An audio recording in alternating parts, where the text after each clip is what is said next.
Welcome to exclusive field report. నేను రవి. భవానీపూర్ పోలింగ్లో హింసాత్మక ఘర్షణలు, పెట్రోల్ డీజిల్ గ్యాస్ సరఫరా లభ్యతపై కేంద్ర మంత్రి కిషన్ రెడ్డి కీలక సమావేశం. టీడీపీ కేంద్ర కార్యాలయంలో నూతన కార్యవర్గ కమిటీ ప్రమాణ స్వీకారం. తిరుపతిలో పెట్రోల్ డీజిల్ కొరత, ఈ అంశాలపై బెంగాల్ నుంచి కళ, హైదరాబాద్ నుంచి నాగేంద్ర, గుంటూరు నుంచి రవికృష్ణ, తిరుపతి నుంచి రవివర్మ ఎక్స్క్లూజివ్ ఫీల్డ్ రిపోర్ట్ అందించడానికి సిద్ధంగా ఉన్నారు.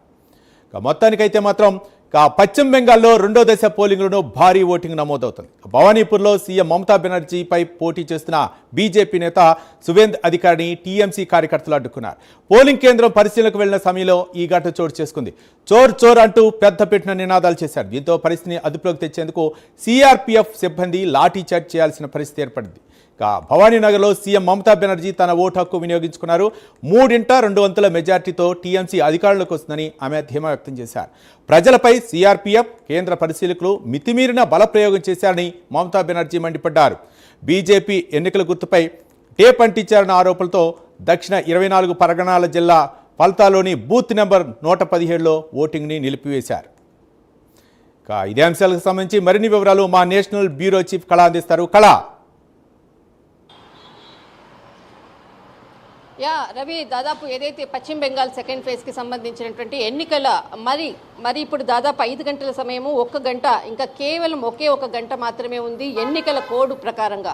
దాదాపు ఎంత ఉత్కంఠతో ఎదురు చూస్తున్నటువంటి ఎన్నికలకు సంబంధించినటువంటిది గత 4-5 నెలల నుంచి కూడా ఉత్కంఠ భరిత లేపుతున్నటువంటి పశ్చిమ బెంగాల్ ఎన్నికలు ఎట్టకేలకు కేవలం ఒకే 1 గంట సమయం మాత్రమే ఉంది. ఈ గంట సమయం తర్వాత పశ్చిమ బెంగాల్ ఎవరు అంటే దీదీనా దాదానా ఎవరు అన్నది మాత్రం మే 4 అంటే ఇక్కడ మనకు మే 4వ తేదీన అంటే ఫలితాల్లో తెలుస్తుంది. కానీ ఉదయం నుంచి జరుగుతున్నటువంటి అక్కడక్కడ చెదురుమదురు సంఘటనలు అనుకోవచ్చు, అనేక నాటు బాంబులు అంటే దొరకడము, వీటికి సంబంధించినటువంటిది అటు అంటే ఎలక్షన్ కమిషన్ ఒక స్పెషల్ ఆఫీసర్ని కూడా నియమించినటువంటిది. దీనికి అనుగుణంగా అంటే అజయ్ పాల్ శర్మ ఇతడు చాలా అంటే ఎన్కౌంటర్ స్పెషలిస్ట్. ఇతన్ని ప్రత్యేకంగా 4 రోజుల క్రితంగా ఇతనికి అంటే బాధ్యతలు సెకండ్ ఫేజ్కి సంబంధించినటువంటి చాలా కీలకమైనటువంటి సెన్సిటివ్ ఏరియాస్ ఉండడంతో బాధ్యతలు అప్పగించడము, చాలా కీలకమైనటువంటి ప్రాంతాల్లో ఎన్ఐఏ కూడా సోదాలు చేసే విధంగా కూడా తనిఖీలు చేసే విధంగా కూడా ఎలక్షన్ కమిషన్ నిన్నటి నుంచి కూడా ప్రత్యేకమైనటువంటి కీలకమైనటువంటి స్థానాల్లో కూడా తనిఖీలు చేసినటువంటిది. దీనితో మరి కేవలం 1 గంట సమయం మాత్రమే ఉంది. గంట సమయంలో దాదాపు అంటే పోలింగ్ ప్రక్రియ గత ఫేజ్ 1లో వచ్చినటువంటిది ఏదైతే 93% దాదాపుగా వచ్చినటువంటిది ఈసారి మరి ఎంత శాతము నమోదు కాబోతుంది, రికార్డు బద్దలవుతుందా అన్నది మాత్రం ఖచ్చితంగా చెప్పాలి. 3 గంటల వరకు మనకు 78 పైగా వచ్చినటువంటిది ఏదైతే నమోదు ఓటర్ల అంటే ఓటింగ్ శాతం మాత్రము మరి ఇప్పుడు దాదాపు మరి కొన్ని క్షణాల్లో మాత్రము దీనికి అంటే ఎలక్షన్ కమిషన్ ప్రకటించేటటువంటి అవకాశం.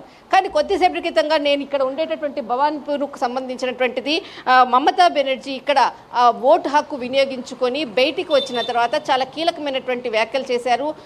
ఇక్కడ సువేందర్ అధికారి అంటే మధ్యాహ్నము 1 గంట సమయంలో చాలా కీలకంగా ఇటు పల్తా అన్నటువంటిది ఏదైతే నియోజకవర్గము అక్కడ అంటే ఓటింగ్ జరిగేటటువంటి ఈవీఎంకు ట్యాంపరింగ్ చేశారు. 2 బీజేపీకి సంబంధించినటువంటి వాటి బటన్స్పై ఒక స్టిక్కర్ను అతికించడం జరిగింది. దీనికి సంబంధించినటువంటి అక్కడ లోపల ఎవరైతే ఓటింగ్ వేయడానికి వెళ్ళినటువంటి వ్యక్తి తీసినటువంటి వీడియోతోటే బయటికి రావడము, వెంటనే దీనికి సమాచారం తెలిసిన తర్వాత అక్కడ సువేంద్ర అధికారి బీజేపీకి సంబంధించినటువంటి అక్కడ కీలకంగా ఆ ప్రాంతానికి వెళ్ళి అక్కడ కొంత ఉద్రిక్తత పరిస్థితులు నెలకొని ఉన్నాయి.